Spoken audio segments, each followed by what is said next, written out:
네, 안녕하세요. 저는 이제 인간 컴퓨터 상호작용 연구실 소속이고 이제 여러분들한테 시각화와 딥러닝이라는 주제에 대해서 톡을 해드리겠습니다. 네, 제 홍보고요. 그 이런 정의가 있습니다. 이거는 이제 Information Visualization에 대한 정의라고 할 수 있는데요. Computer-based visualization systems provide visual representations of datasets designed to help people carry out tasks more effectively 라고 타마라 문즈너라고 하는 교수님이 있습니다. 그분이 말씀을 하셨어요. 유명한 책에서. 그래서 한글로 하면 컴퓨터 기반의 시각화 시스템은 사람들이 그들의 일을 더 효율적으로 수행할 수 있도록 도와주는 데이터의 시각적 표현을 제공한다 라고 번역할 수 있습니다. 그래서 이런 질문들을 던질 수가 있어요. 왜 사람이 의사결정에 참여해야 하지? 그러니까 의사결정이라고 하는 것은 이제 여러분들 이제 디피스트니까 딥러닝 모델을 사용해서 어떤 결정을 내리잖아요. 원류로 거슬러 올라오면 디시전 트리 이런 게 있겠죠. 그런 걸 전부 의사결정 프로세스로 본다면 예를 들어 뭐 기업에서 데이터들을 보고 앞으로의 전략을 수립한다든지 아니면 뭐 스타트업도 똑같겠죠. 그런 의사결정에 전부 머신이 왜 대체할 수 없고 왜 사람이 들어가야 하는가? 그리고 반대로 왜 사람이 전부 하면 안 되고 컴퓨터가 들어가야 하는가? 그다음에 왜 시각적 표현을 그러니까 왜 표현을 해야 하고 그걸 왜 시각적으로 굳이 해야 하는가? 그리고 왜 그 뭐 그냥 평균 미디언 뭐 스탠다드 데비에이션 이런 거 안 쓰고 왜 굳이 시각화를 해야 하는가? 그리고 시각화에는 인터랙션이라는 게 있는데 인터랙션이 있으면 무엇이 좋나? 그리고 시각화의 범위는 어디까지인가? 뭐부터 뭐까지가 다 시각화라고 부를 수 있는 것인가? 또 아까 말한 효율적이라는 것은 무엇인가? 그러면 내가 여태까지 알고 있던 시각화 디자인들은 어떻게 효율적임을 검증할 수 있는가? 그리고 그 시각화 자체에 대해서 평가 방법 이런 것들에 대해서 궁금할 수 있어요. 혹시 더 궁금한 게 있을 수도 있는데 듣고 나서 질문을 받겠습니다. 그거는. 첫 번째 질문부터 왜 사람이 의사결정에 참여해야 하는가? 이건 두 가지 관점에서 볼 수 있습니다. 첫 번째로 시각화를 연구하는 사람들의 관점에서는 완전히 자동화된 의사결정 프로세스는 이제 데이터에 대해 잘 정의된, well-defined 질문이 있을 때만 가능합니다. 그러니까 우리가 삶을 살아가면서 어떤 질문을 해야 될지도 모르는 상황이 있어요. 데이터는 있는데 나한테 데이터가 막 던져졌어. 근데 내가 뭘 질문해야 될지 모르겠어요. 탐색을 해야 되는 시기가 있는데 탐색을 하는 딥러닝 모델, 그러니까 내가 뭘 질문해야 될지 만들어주는 모델을 만들 수는 아직 없죠.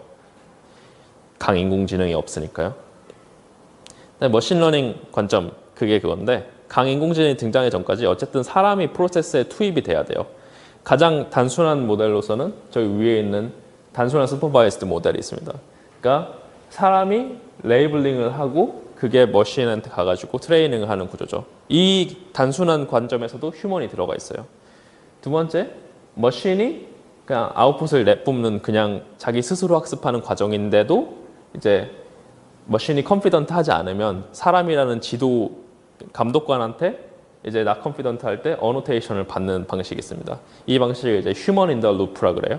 그다음에 세 번째 방식은 이제 휴먼 어노테이션으로 준 게 다시 뭐 액티브 러닝이 되는 시스템. 뭐 이런 분류들이 있습니다. 그래서 머신러닝 관점에서도 어쨌든 사람이 투입돼야 된다. 이걸로 이제 사람이 의사결정에 참여해야 되는 이유는 이제 밝혀졌습니다.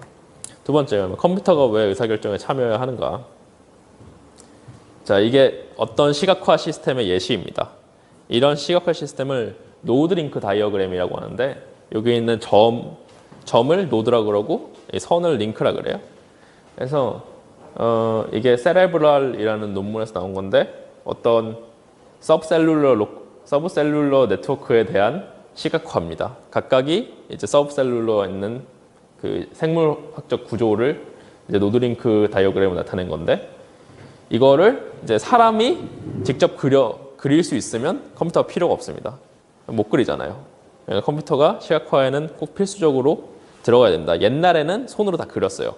이제 건축의 도면 그리고 하듯이 손으로 그려서 시각화 자료를 만들고 막 예를 들어서 런던의 옛날에 그 흑사병이 번졌었는데 흑사병? 콜레라가 번졌었는데 이제 존 스노우라는 사람이 실명입니다. 존 스노우라는 사람이 이제 콜레라 감염자가 어디서 발병을 했는지 점을 찍어가지고 그 발원지가 우물이라는 걸 찾은 적이 있어요. 그런 것처럼 지도를 이제 손으로 그래서 점을 찍을 수도 있는데 우리는 이제 컴퓨터가 있으니까 시간도 아끼고 이제 더 정교하게 그릴 수 있는 컴퓨터를 사용해야 된다.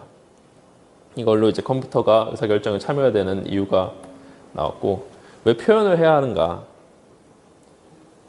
표현을 함으로써 사람은 이제 익스터널 메모리를 가질 수 있어요. 우리는 원래 인터널 메모리만 가지고 있는데 표현을 뭔가를 하면 사람은 이제 그거를 더 이상 신경 쓰지 않아도 되는 거죠. 그러니까 장기 기억 속에 내뿜어왔다가 시각적인 자료를 딱 봄으로써 우리가 그거를 다시 환기할 수 있는 그런 기회가 생기고, 그런 뭐 장점들을 이렇게 마인드 매핑 하는 장점들이랑 거의 비슷하다고 보시면 됩니다.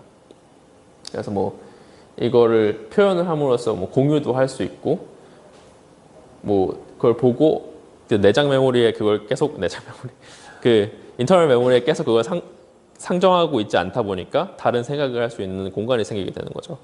그러면서 표현을 하는 장점이 그런 겁니다. 근데 그걸 왜 시각적으로 해야 하느냐?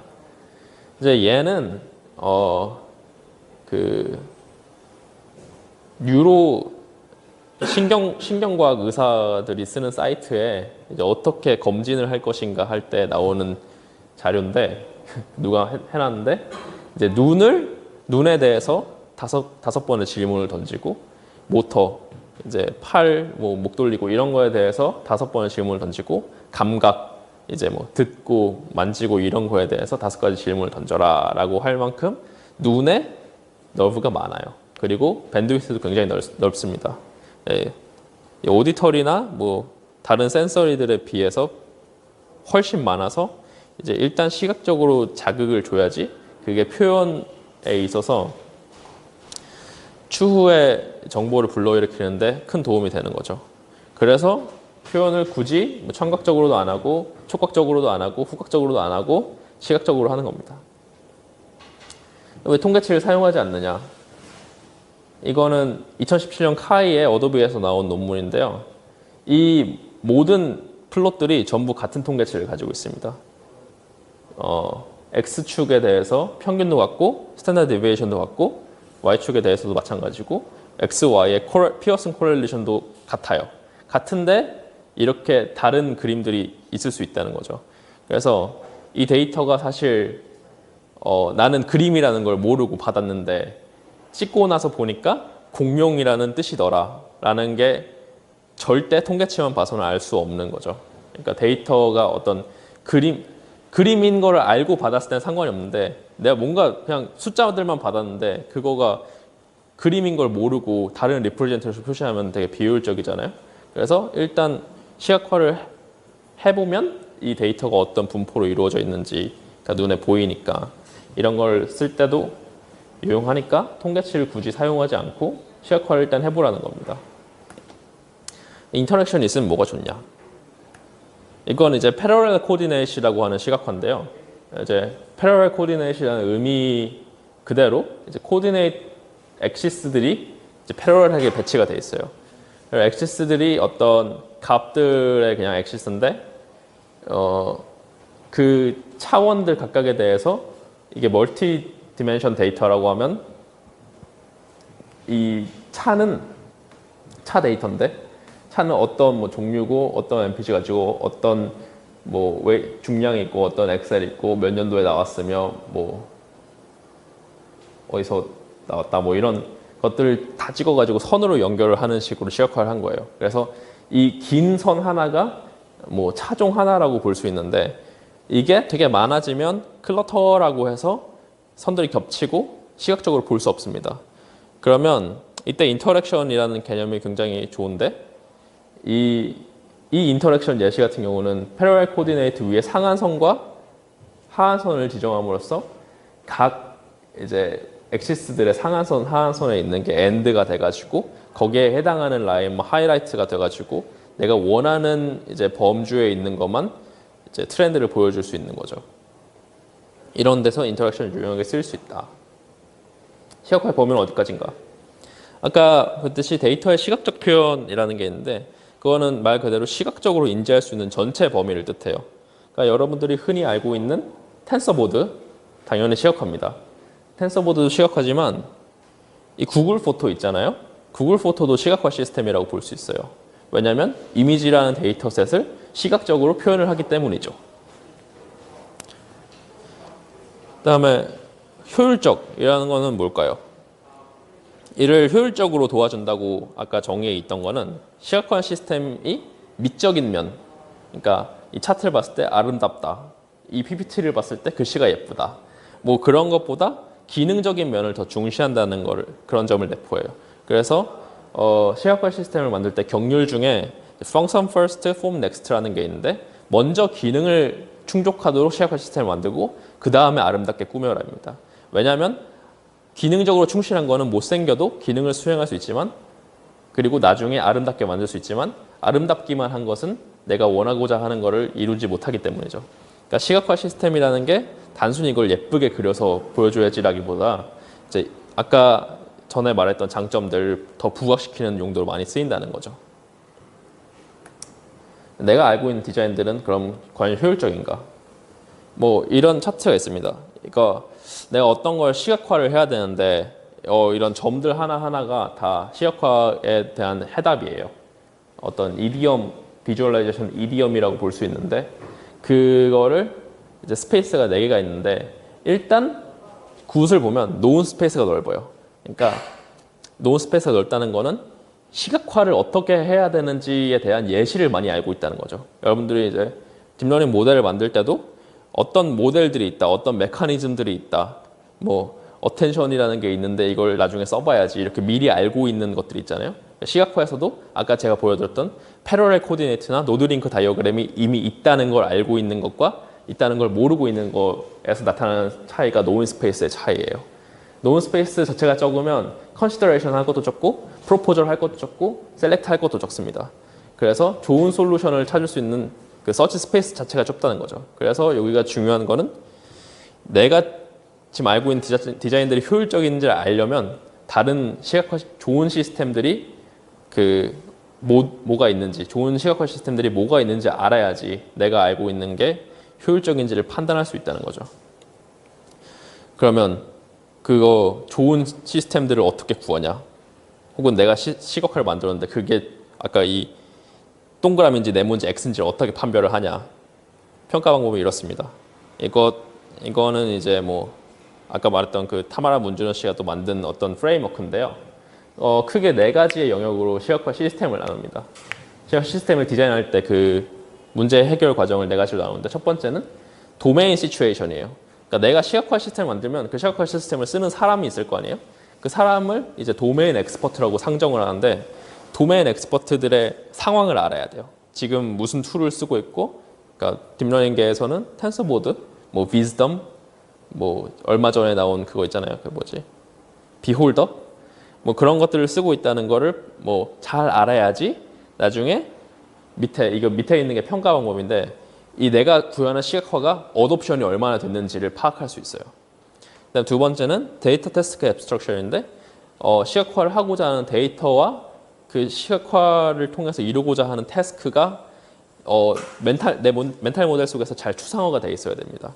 그러니까 이 시각화로는 이제 어떤 데이터들을 건드릴 거야라는 걸 잘 상정을 하고 나중에 디플로이 하고 나서 타겟 유저가 그거를 내가 상정한 대로 잘 쓰고 있는지를 평가를 하는 게 필요하다는 거죠. 그 다음에 세 번째가 이제 여기부터 이제 코어인데 비주얼 인코딩과 인터랙션에 대한 이디엄이 있어요. 그러니까 비주얼 인코딩이라고 하는 것은 여기에는 뭐 안 넣었는데 예를 들어 내가 어떤 스칼라 값이 있다. 그럼 스칼라 값을 포지션에 매핑할 수도 있고 아까 x, y 지점에 어떤 x 좌표 코디네이트에 매핑할 수도 있고 랭스에 매핑해가지고 뭐 막대 길이로 나타낼 수도 있고 바 차트가 그런 식이 되겠죠. 혹은 동그라미 크기로 나타내가지고 막 쌓는다. 그럼 버블 차트라는 차트가 형성이 되는데 그리고 각도에 매핑한다. 그럼 파이 차트의 각도가 그 스칼라 값을 대변하겠죠. 이런 식으로 인코딩하는 걸 비주얼 인코딩이라고 하는데 그런 이디엄들에 대해서 잘 선정해야 됩니다. 내 멘탈 모델 속에 있는 데이터에 대해서. 또 인터랙션에 대해서는 또 많은 연구가 있죠. 뭐 줌앤펜이라던가 그러니까 확대 기능을 할 때 어떤 식으로 확대를 할 것인가, 패닝을 할 때 드래그를 해서 할 것인가, 컨트롤 드래그를 해서 할 것인가, 아니면 뭐 손으로 이렇게 립모션 위에서 움직여가지고 패닝을 할 것인가. 그런 데이터가 만약에 내가 보고 있는 데이터가 뭐 3D 볼륨메트릭 데이터예요. 그러면 마우스로 이렇게 돌리면 3D를 돌려보신 분들 알겠지만 이게 그 김블락 같은 게 생기기 때문에 막 내가 지금 돌리고 있는 축이 어떤 건지 막 헷갈리기 시작합니다. 그럴 때는 뭐 립모션 뭔지 아시죠? 그런 걸로 이제 Z축 이동이 가능한, 립모션이 굳이 아니라 Z축 이동이 가능한 디바이스로 인터랙션을 하면 훨씬 더 효율적으로 막 이렇게 돌려본다든지 할 수 있는 거죠. 그런 식의 설계가 필요하고 그거를 정당화하는 과정이 필요합니다. 저스티파이. 그리고 평가 지수는 이제 리졸트, 그렇게 해서 나온 시각화 시스템을 이제 질적으로 평가한다. 그러니까 뭐 질적으로 평가한다는 거는 유저한테 써보게 하고 유저가 아 좋네요. 그러면 왜 좋으십니까? 그러면 뭐 그런 좋은 이유를 뭐 평가를 하는 거죠. 아니면 measure human time, 그러니까 사람한테 그 내가 상정한 태스크를 주고서 태스크를 수행하는데 시간이 짧게 걸렸다. 그러면 좋은 거겠죠. 이런 걸 랩 스터디를 통해서 하고 짧게 걸리거나 에러 레이트가 낮거나입니다. 그 다음에 최심층에 있는 게 알고리즘인데, 알고리즘 다 아시죠? 컴퓨터를 사용하면 알고리즘을 써야 됩니다. 그래서 내가 구현한 시각화 시스템이 쿼리를 날리고 받는데 얼마나 걸리고 이걸 렌더하는데 얼마나 걸리고, 그래서 이런 대해서도 경률이 있거든요. 그래서 예를 들어서 어떤 유저가 쿼리를 날리면 그게 1초를 넘어서서 대답이 오면 그거는 유저가 세퍼레이트한 행동으로 간주를 해요. 그래서 이런 예시가 있어요. 내가 당구장에서 당구를 치는데 공을 딱 쳤는데 공이 이렇게 딱 맞은 다음에 1초 뒤에 이렇게 움직여요. 그러면 사람은 그렇게 인지를 합니다. 아, 내가 이걸 쳐서 얘가 움직인 게 아니라 내가 치고 뭔가 다른 어떤 외력이 작용해가지고 움직였구나.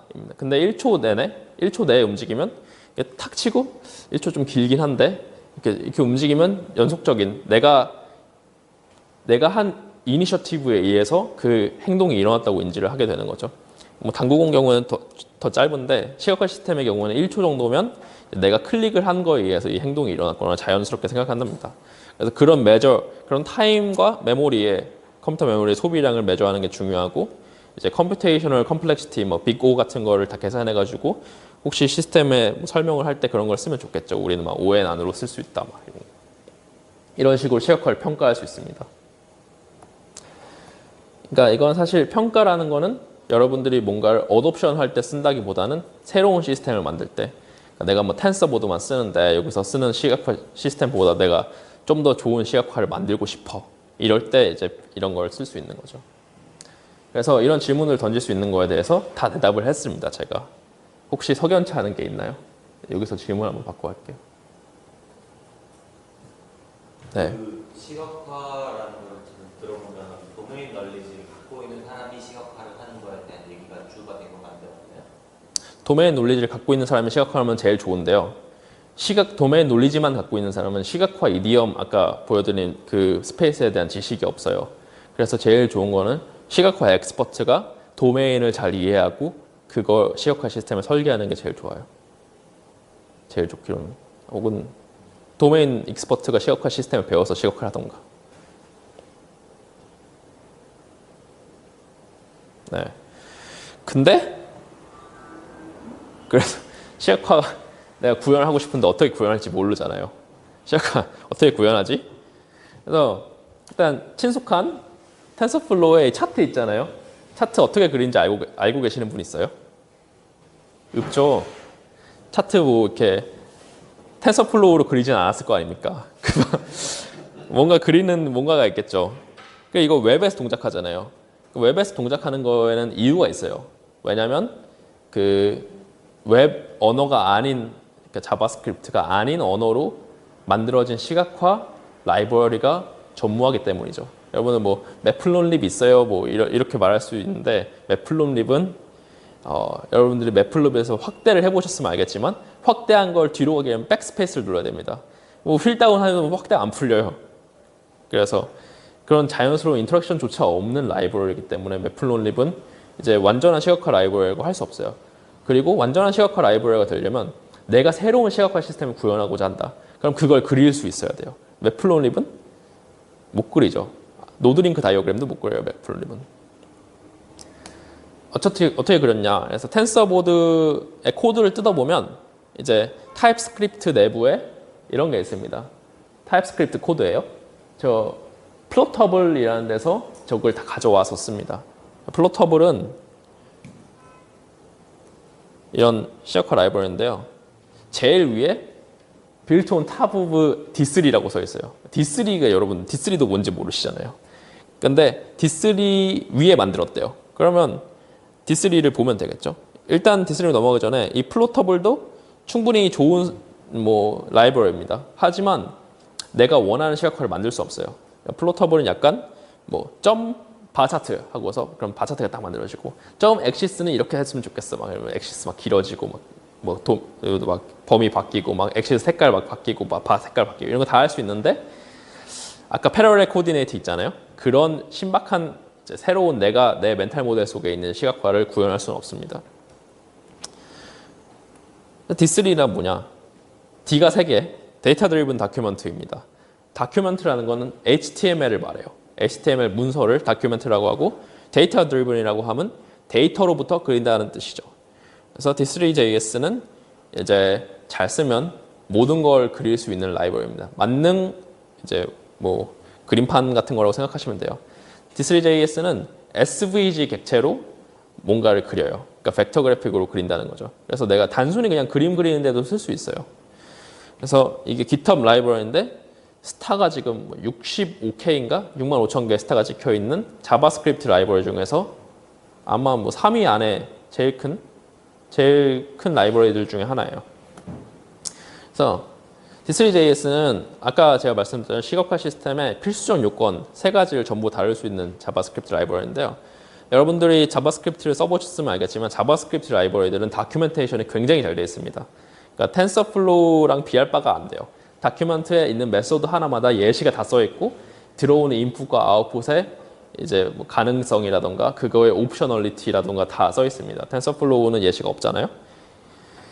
그래서 거의 필수적 요건 3가지가 뭐냐? 첫 번째, 데이터입니다. 우리 데이터를 다뤄야 돼요. 이거는 뭐 머신러닝 할 때 마찬가지지만 데이터의 전처리가 필요합니다. 그래서 D3는 D3 대쉬라고 해가지고 몇 개 서브 라이브러리 나누는데 서브 라이브러리가 열 몇 개가 돼요. 그 중에 하나가 D3 리퀘스트인데 얘는 자바스크립트 단에서 이제 여러분들이 혹시 데이터를 가져와 봤으면 알겠지만 이게 그 쿼리가 굉장히 난잡합니다. 이 자바스크립트 콜백 구조라서 내가 어떤 URL에 있는 데이터를 가져오고 싶다. 이러면 URL을 보내면 데이터가 뭐 몇 메가바이트면 그 절차지향 언어에서 하듯이 다음 줄에 바로 데이터가 없을 거 아니에요. 그래서 데이터가 올 때까지 기다렸다가 오면 콜백 함수를 실행하는 구조. 그러니까 기본적으로 비동기적으로 구현이 되어 있어요. 파이썬은 동기적 언어잖아요. 뭐 3.4를 쓰면 어싱크를 쓸 수 있는데 동기적 언어이기 때문에 군번 패러다임이 좀 달라서 이게 좀 어려워요. 그걸 좀 쉽게 하기 위해서 D3 리퀘스트라는 이제 래퍼 라이브러리가 있는 건데 뭐 이것도 근데 콜백을 쓰긴 하는데 D3 다 JSON이라고 하면 내가 어떤 JSON 포맷으로 데이터가 있다 이러면 그 JSON의 URI만 딱 날리면 그냥 바로 콜백으로 써가지고 파싱은 얘가 알아서 해줍니다. 뭐 그런 식으로 데이터를 다루는 함수들이 메소드들이 이렇게 있고 또 delimiter separated values라고 하는데 여러분 CSV 같은 거 있잖아요. 그 CSV의 콤마 separated라든지 그거를 이제 delimiter라고 그러는데 delimiter들에 관한 이제 함수들이에요. 네. 뭐 그런 것도 있고 뭐 있습니다. 데이터 같은 경우는 뭐 굳이 D3에서 안 해도 다른 좋은 데이터 언어들로 혹은 데이터가 굉장히 크다면 예를 들어 뭐 3TB다 막 이러면 할 수 없잖아요. 뭐 크롬이 터질 테니까 그런 경우에서는 뭐 스파크를 사용해가지고 분산 처리로 워커를 돌려가지고 전 처리를 한 다음에 겟더를 해가지고 그걸 쓴다든지 그런 식으로 쓸 수도 있습니다. 두 번째 필수 요소는 뭐냐면 매퍼인데 매퍼라고 하면 그 여러분들 알고 있는 그 맵 함수입니다. 어떤 데이터를 받아서 어떤 처리된 데이터를 내뿜는 함수입니다. 매퍼의 예시로는 여기 D3 스케일이 있는데 얘는 데이터들을 받아서 그거를 내가 지정한 스케일로 바꿔주는 거예요. 그러니까 내가 뭐 이미지가 있다. 이미지는 0부터 255의 값을 갖거나 뭐 탄젠트 h에 넣을 거면 뭐 마이너스 1부터 1의 값을 갖거나 이런 식으로 범위가 다르잖아요. 근데 내가 마이너스 1부터 1까지를 0부터 255까지로 바꾸고 싶어요. 그러면 더하기 2를 한 다음에 곱하기 127.5를 하면 되잖아요. 그런 거가 필요가 없이 여기서는 이제 스케일을 쓰면 이제 D3 뭐 리니어 스케일 한 다음에 그 정의역과 치역을 정해주면 그 함수에 내가 데이터를 넣으면 자동으로 이렇게 바뀌어서 들어가는 거고, 방금 말한 건 리니어 스케일이지만 리니어 스케일은 손으로 계산하면 돼요. 타임 스케일도 있습니다. 그러니까 시간이 있잖아요. 시간을 내가 0부터 1000까지의 값으로 변환을 하고 싶어요. 이런 게 어떤 시키냐면 텐서 보드에 보시면 스칼라 값을 찍는데 밑에 시간축이 있잖아요. 시간축이 픽셀로 매핑이 됐다는 거거든요. 이런 거를 하면 이 시간이 어느 픽셀에 있는지를 계산을 해야 되는데 손으로 계산할 수가 거의 없습니다. 그래서 뭐 여기 있는 좀 타임 스케일이라는 걸 쓰면 시간이 이제 스칼라 값으로 바뀌어가지고 픽셀을 찍히게 되는 거죠. 그런 식으로 매핑이 되고 컬러 밴드로 바꿀 수도 있어요. 그러니까 내가 뭐 값이 높을수록 더 진한 색으로 하고 싶다. 이러면 HSV라고 하는 Hue Saturation Value Color Space라는 게 있거든요. 거기서 Saturation 값이 높도록 매핑을 지정해주면 됩니다. 뭐 카테고리가 다르면 Hue가 다르게면 매핑을 지정할 수도 있고, 그럼 매핑들을 스케일에서 다르고 컬러는 컬러 매핑만 특별히 다르고요. 쉐이프도 매핑이라고 볼 수 있는데, 예를 들어서 내가 홀을 그리고 싶은데 스칼라 값이 크면 홀을 더 크게 그릴 수 있다, 더 멀게 그리고 싶다, 뭐 중심점 이만큼 하고 싶다, 호의 색깔은 뭘 하고 싶다, 이런 거를 다 매핑으로 지정할 수 있고, 뭐 쉐이프에는 렉탱글도 있고 뭐 서클도 있고 다 있습니다. 여러분 생각하는 쉐이프들은. 세 번째는 인터랙션이에요. 그 뭐 자바스크립트 상에서 그 마우스의 이벤트가 전부 오거든요. 그 이벤트를 다 받아가지고 직접 화면을 건드려도 됩니다. 하지만 그런 거 필요 없이 D3는 이제 줌과 펜에 대한 라이브러리가 있어요. 드래깅도 있고. 그래서 이런 걸 쓰면 편하게 드래그 했으면 그 SVG가 막 일로 움직이고 막 이런 거 다 할 수 있습니다. 이런 요소들을 다 조합하면 이런 것들을 만들 수 있는데 이런 게 이제 블럭이라고 하는 주소에 가면 있는데요. 얘가 어떤 갤러리 같은 거로 보시면 돼요. 기스트 같이 내가 어떤 시각화 시스템을 만들었다. 그러면 간단하게 HTML 코드를 그냥 올려보는 데예요. 그러면 이제 뭐 아이파이썬 노트북 보듯이 이제 그냥 딱 볼 수 있는 거죠. 여기서 하나만 살펴볼게요. 코드가 어떻게 생겼는지 보기 위해서. 여기 제일 오른쪽 위에 있는 저거 클릭한 거거든요. 라인 차트예요. 보시면 라인 차트죠. 여러분들이 아는. 이걸 어떻게 그렸는지 코드를 좀 볼 거예요. 이게 코드의 전부입니다. 몇 줄 안 돼요. 짧죠. 몇 개 중요한 함수가 있는데 D3 select, 뭐 time pass, scale time, scale linear, line, TSV가 있는데 아까 제가 다 설명한 거예요. select는 설명 안 했는데 time pass는 아까 그거를 파싱하는 라이브러리 중 하나인데 그러니까 시간을 뭐 점으로 파싱하고 뭐 점 안에 있는 거 뭐 먼 쓰고 막 이런 걸 해가지고 이걸 자바스크립트 데이트 타임 객체로 바꿔주는 함수예요. 스케일 타임, 스케일 리니어 아까 말한 설명한 그 스케일 함수고, 라인 아까 말한 쉐이프 그리는 함수고, 뭐 테스트 이런 게 있습니다. 그래서 뭐 조목 좀 볼게요. 그 D3 select라고 하면 그 HTML 태그를 셀렉트한다는 얘기예요. 태그 중에 SVG를 셀렉트하는데 없어도 돼요. 없으면 새로 만들어서 SVG 태그를 단 다음에 이렇게 HTML 붙여버려요. 그래서 SVG 태그를 가진 DOM을 선택하고 그 속에 G 태그를 만들고, 저기 속성들 있잖아요. 좀 어트리뷰트로 하면 HTML 태그에 그 달려있는 속성들이 변경이 되는데, 그거가 이제 SVG라고 하면 몇 개 특수 속성들이 있는데 그 중에 트랜스폼이라는 걸 막 이동을 해가지고 마진을 설정하는 그런 코드예요. 그러니까 액자 만들었고, 그 다음에 데이터 TSV라고 하는 데이터가 이렇게 있는데 그거를 이제 파싱할 파서를 만드는데 뭐 %D, %B, %이어로 해가지고 그걸 이제 자바스크립트 데이트 타임 객체로 바꾸면 그걸 이제 리눅스 타임으로 바꾸고 그거를 픽셀로 바꾸면 뭐 매핑이 되겠죠. 그걸 위해서 하는 거고, 이제 X랑 Y라고 하는 스케일 함수를 지정을 하는데, 레인지는 저 레인지 라운드라고 하는 게 이제 치역입니다. 그래서 치역은 0에서 width, 아까 지정한 width 픽셀 값이에요. 픽셀로 하고 뭐 리니어도 하이트에서 0까지 가는데 왜 저렇게 했냐면 낮은 값이 이제 밑에 가야 되기 때문에 이게 순서가 바뀐 거예요. 그다음에 라인을 그리는 함수를 선언하는데 지금 아직 뭔가 실행된 건 하나도 없어요. 다 그 파이썬을 보면 def 구문입니다. 그 자바스크립트에서는 함수가 1급 객체이기 때문에 함수도 이제 베리어블로 다루기 때문에 저렇게 베리어블로 선언을 하고 있는 거죠. 그래서 라인은 디스리 라인인데 x, 그러니까 라인은 이제 패스를 그리는데 패스들의 x, y 점을 저렇게 지정을 할 수 있어요. x 점의 값은 어떤 함수를 봤는데 함수는 그 d 아까 불러온 데이터의 데이트가 아까 선언한 타임 스케일 함수를 통한 픽셀 값을 x 좌표로 한다라는 뜻입니다. x 좌표들, y 좌표들이 다 정해졌으면 그게 하나의 거대한 SVG 패스를 그리겠죠. 그런 거를 그리는 함수를 선언한 거예요. 그다음에 파일을 어싱크로 요청을 합니다. 데이터 TSV를 달라. 그다음에 옆에 있는 이제 익명 함수가 그 데이터를 처리하는 건데, 그래서 아까 봤던 그 ddate는 이제 pass time을 한 거고, dclose는 플러스를 붙여준 저거는 이제 그 자바스크립트가 문법이 좀 그지 같은데 자바스크립트 뉴머리컬 데이터로 바꾼다는 거예요. 저렇게 하면 스트링이 뉴머리컬로 바뀌어요. 이제 요즘은 거의 뭐 자바스크립트 ES6라고 다음 버전이 나기 때문에 이런 문법은 이제 구시대 유물인데, 아무튼 뉴메리컬로 그러니까 스트링을 인트 플로트한 거예요. 그래서 타입 캐스팅을 해준 거고, 그다음에 밑에 그게 끝났으면 다음 함수를 봤는데, 다음 함수에서는 다음 콜백에서는 이제 x 도메인을, 그러니까 x 아까 스케일 함수 정했잖아요. 거기에 도메인 정의역을 지정하는데 디스리 익스텐트는 민맥스 구하는 거예요. 그래서 데이터 ddate의 민맥스를 구해서 그거를 아까 스케일의 정의역으로 한다. 정의역과 치역이 만족이 됐잖아요. 그럼 날짜를 픽셀로 바꾸는 함수가 완성이 된 거예요.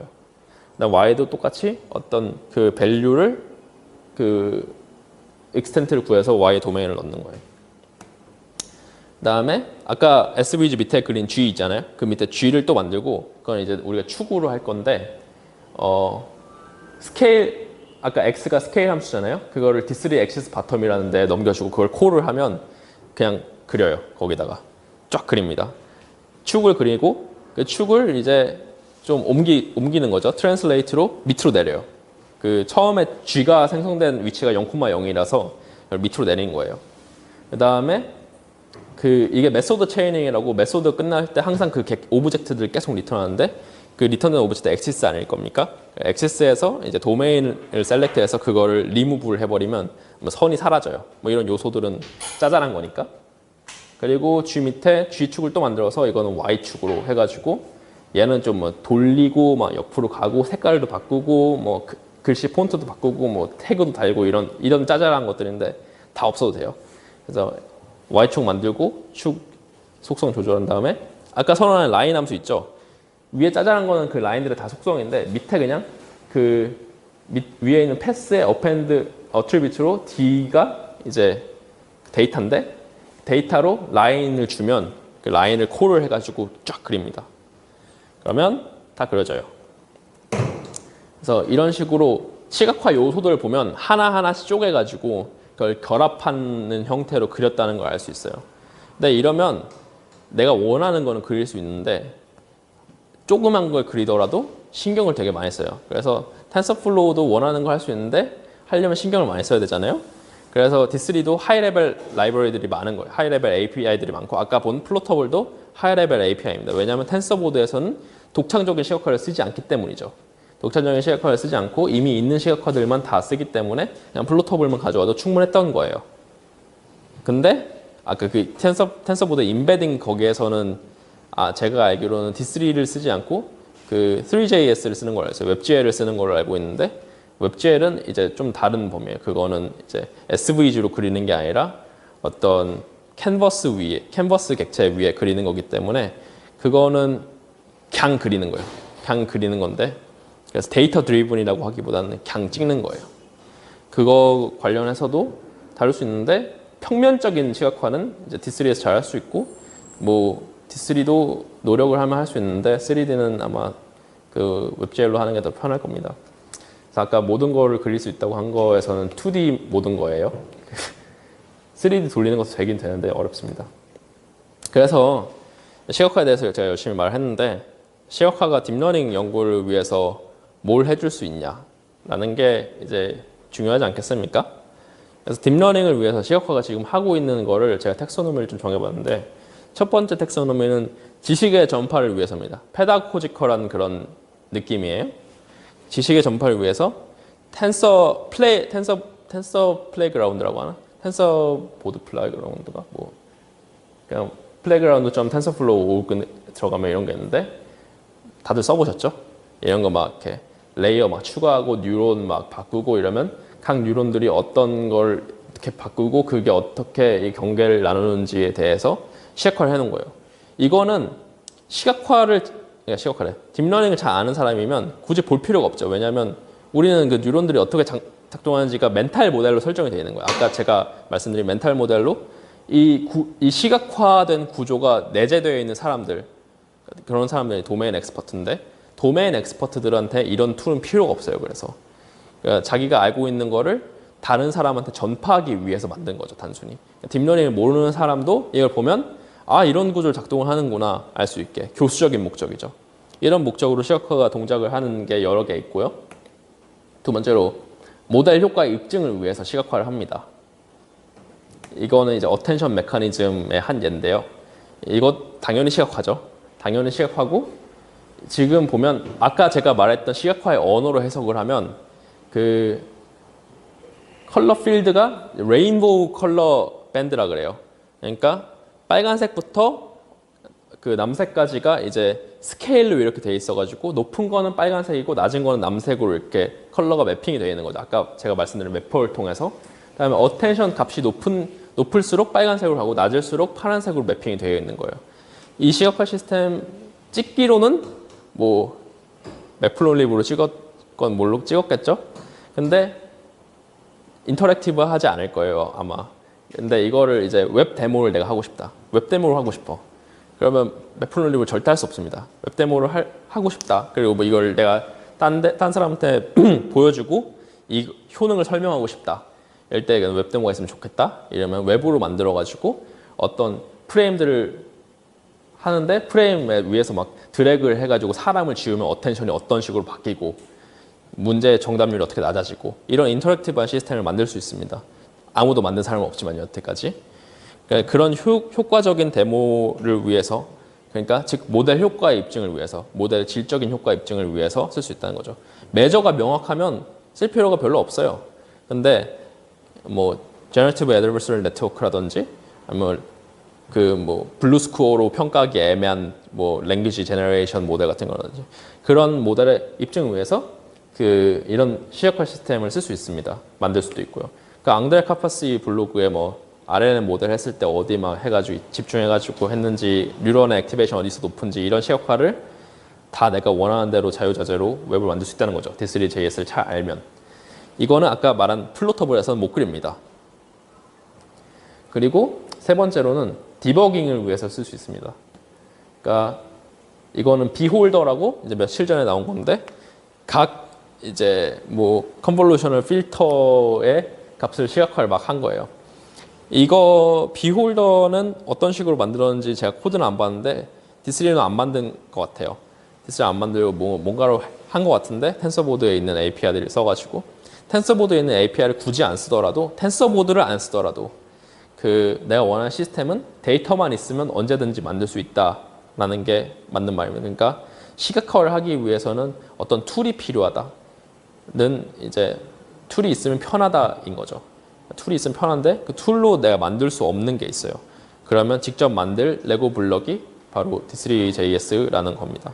그래서 이런 걸 하면 디버깅 할 때 그러니까 파라미터들에 대해서 내가 논문에 수식이 있는데 수식에 따르면 얘가 푸화성 분포를 따라야 되는데 푸화성 그려보니까 뭐 정규 분포더라 이러면 틀리게 구현한 거잖아요.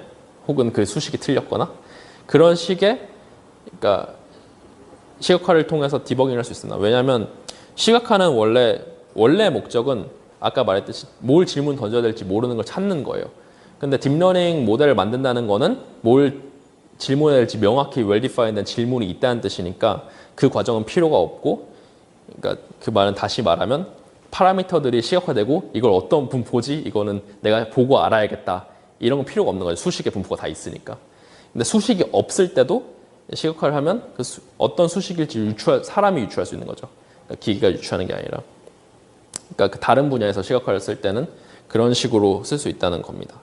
이렇게 세 가지가 제가 그 시각화 전공을 하면서 이 딥러닝도 하면서 딥러닝에서 시각화를 어떻게 쓰고 있는지를 본 전부예요. 반대로 여러분들 관심이 있을지 모르겠지만 딥러닝은 시각화를 위해서 뭘 해줄 수 있을까입니다. 시각화를 위한 딥러닝인데요. 첫 번째는 인터랙션의 최소화를 들 수 있어요. 이거는 제가 쓴 제 이저자로 쓴 논문인데 차트 센스라는 논문이에요. 얘는 차트의 데이터를 익스트랙트 해주는 겁니다. 비트맵 차트 이미지를 넣으면 안에 깔려있는 데이터들을 익스트랙트 해주는 거예요. 그래서 CSV 파일로 만들어줘요. 그러면 바 차트 마음에 안 들면 파이 차트로 바꿀 수 있고 아니면 D3로 내가 원하는 대로 바꿀 수 있잖아요. 근데 원래 손으로 다 쳐야 되잖아요. 근데 그걸 해주는 건데 여기 인터랙션 과정 중에 차트 타입을 얘한테 알려줘야 되거든요. 근데 사람이 알려줘도 되는데 그거가 하나의 인터랙션 스텝으로 시간을 늦춰가지고 그런 거니까 이 이미지를 올리면 기계가 이제 CNN으로 클래시파이를 하고 큰 일이지만 작은 일이에요. 시각화에서 보면 클래시파이를 딱 한 다음에 여기에 디폴트 값을 미리 찍어주는 거죠. 그 값으로. 그러면 사람이 그거를 확인하고 맞으면 그냥 서브밋만 누르면 되고 아니면 딴 걸로 바꾸고 누르면 되니까 시간이 줄어들게 되는 거죠. 이런 인터랙션의 최소화는 이제 시각화의 전반적인 과정에서 다 포함할 수 있어요. 그러니까 뭐 이미테이션 러닝을 해가지고 텐서보드에서 사람들이 어떻게 디버깅 하는지를 학습을 해요. 그 다음에 디버깅 하는 거를 사람들이 할 것 같으면 미리 찍어주는 거죠.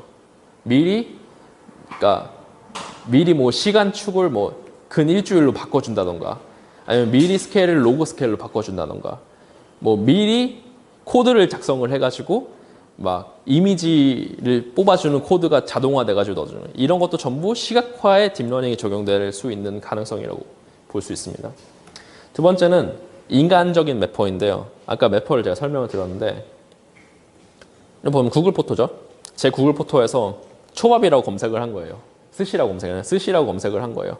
그러면 까눌레랑 뭐 굴 같은 틀린 것도 나오는 굴 스시라고 볼 수 있나? 저기 보쌈 같은 틀린 것도 나오는데 대부분 맞게 나와요. 이게 아까 제가 시각화 시스템을 말씀드렸잖아요.